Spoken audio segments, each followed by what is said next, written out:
Olá pessoal, tudo bem? Eu sou o Marcelo Batti, diretor de Finanças e de Relações com Investidores da Suzano. Quero falar sobre os nossos resultados no segundo trimestre desse ano atípico de 2020. Mas antes de entrar no assunto, precisamos registrar um aviso legal, por sermos empresa de capital aberto, listada tanto na B3 aqui no Brasil, quanto na Bolsa de Nova York, nos Estados Unidos.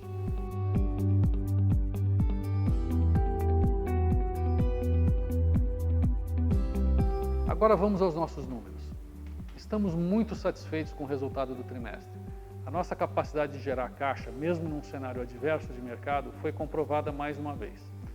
E a nossa gestão financeira conservadora também contribuiu para atravessarmos com segurança esse período de maior incerteza no cenário de negócios decorrentes da pandemia da Covid-19. Eu vou falar sobre tudo isso, começando pelo desempenho operacional de cada uma de nossas unidades de negócio e depois falo sobre os resultados financeiros. Na unidade de celulose, tivemos um volume de vendas robusto, que chegou a 2,8 milhões de toneladas. E os nossos estoques encerraram o trimestre em níveis ainda mais baixos quando comparados à posição de março desse ano. Além do forte volume, aliamos um desempenho excelente na custo de produção de celulose. Atingimos um custo caixa de produção de R$ 599 por tonelada, praticamente estável em relação ao primeiro trimestre desse ano, mesmo considerando que compramos alguns insumos em dólar para produzir celulose. E como se sabe, o dólar médio subiu 21% em relação ao real nesse segundo trimestre. Ou seja, conseguimos compensar o aumento de valor dos insumos com iniciativas internas de redução de custo.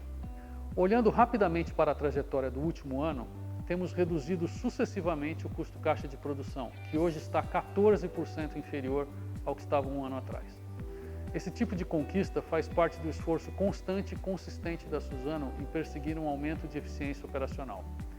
Muito desse ganho vem das sinergias obtidas a partir da bem-sucedida fusão com a Fibria, concluída no início de 2019. No negócio de papel, os efeitos da pandemia foram mais significativos. O isolamento social, em maior ou menor grau no mundo todo, diminuiu ou cessou por completo as atividades das escolas, dos escritórios e do comércio em geral. Em função disso, a demanda por papel para impressão escrita naturalmente caiu. Somos muito competitivos em custo de produção de papel e nos relacionamos diretamente com mais de 35 mil clientes distribuídos pelo mundo inteiro, o que nos dá resiliência para conduzir a companhia em meio a esse cenário desafiador. Com isso, nosso volume de vendas no período totalizou 202 mil toneladas de papel. O desempenho das vendas da Suzano, somando os negócios de celulose e de papel, atingiu 3 milhões de toneladas nesse segundo trimestre de 2020, enquanto a produção total foi de 2,8 milhões de toneladas. Explicando o desempenho econômico no trimestre, a receita líquida de vendas atingiu 8 bilhões de reais, 15% maior que a do primeiro trimestre e 20% maior que no mesmo período do ano passado, beneficiada pela desvalorização de 21% do dólar médio no período. Quando analisamos a capacidade de geração de caixa da companhia, medida pelo EBITDA, atingimos 4 bilhões e 200 milhões de reais no trimestre, representando um aumento de 38% sobre o primeiro trimestre desse ano. Os fatores que influenciaram esse resultado foram o aumento da receita líquida causada pela desvalorização cambial do real, as reduções nos custos de produção e o próprio volume de vendas. Olhando agora para o nosso resultado financeiro do trimestre, queria chamar sua atenção para uma análise importante sobre outro efeito da desvalorização cambial. O que precisamos reconhecer no nosso balanço em função das normas contábeis e o que ao longo do tempo esse mesmo câmbio vai representar para a Suzano. Tivemos um resultado financeiro contábil negativo de 5,7 bilhões de reais, sendo que desse valor, cerca de 4,9 bilhões, ou seja, 86%, foram decorrentes da atualização contábil do valor da nossa dívida e das operações de hedge, em função da desvalorização cambial de 5% no período. Mas então quer dizer que a Suzano perde dinheiro quando o real se desvaloriza? Não.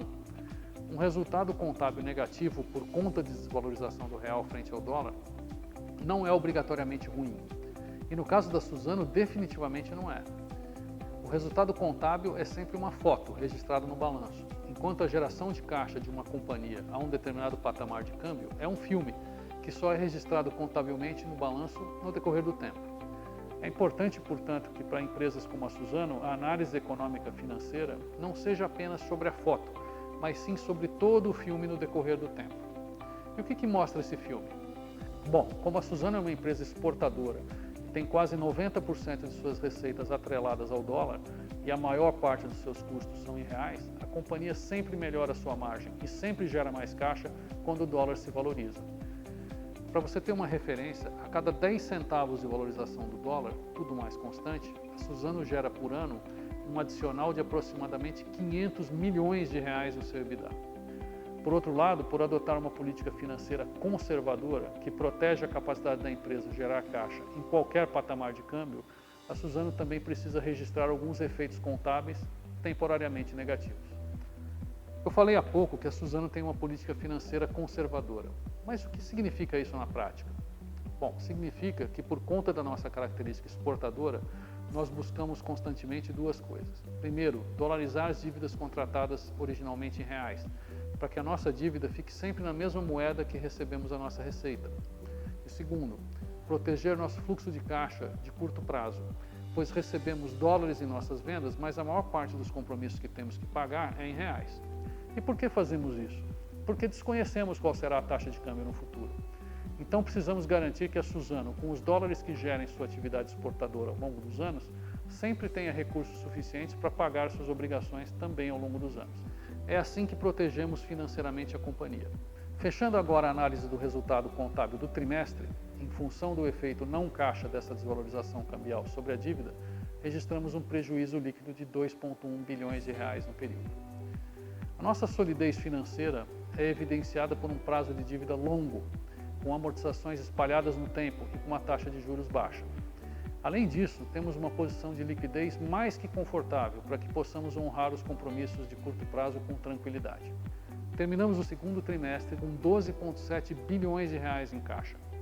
Quando olhamos para a dívida líquida, que é a dívida total menos a posição de caixa, encerramos o segundo trimestre com 12,4 bilhões de dólares, com vencimento bem distribuído com prazo médio de 7 anos. Isso significa uma taxa de alavancagem em dólares de 4,7 vezes a nossa geração de caixa. Temos também em nossa política financeira um compromisso firme sobre a alavancagem. E por isso, desde 2019, promovemos um conjunto de iniciativas para reduzi-la. E assim manteremos nosso foco nos próximos períodos. A Suzano é uma empresa global, com ativos muito competitivos e cujo modelo de negócio está baseado em recursos renováveis. É com uma gestão responsável e conservadora, formalizada em políticas financeiras claras e consistentes, que justificamos nossos 96 anos de história e estruturamos o futuro da companhia. Obrigado pelo seu interesse em assistir esse vídeo. Se você quiser entender ainda em mais detalhes o nosso negócio e os resultados trimestrais, visite a área destinada a relações com investidores no website da Suzano. E até o trimestre que vem.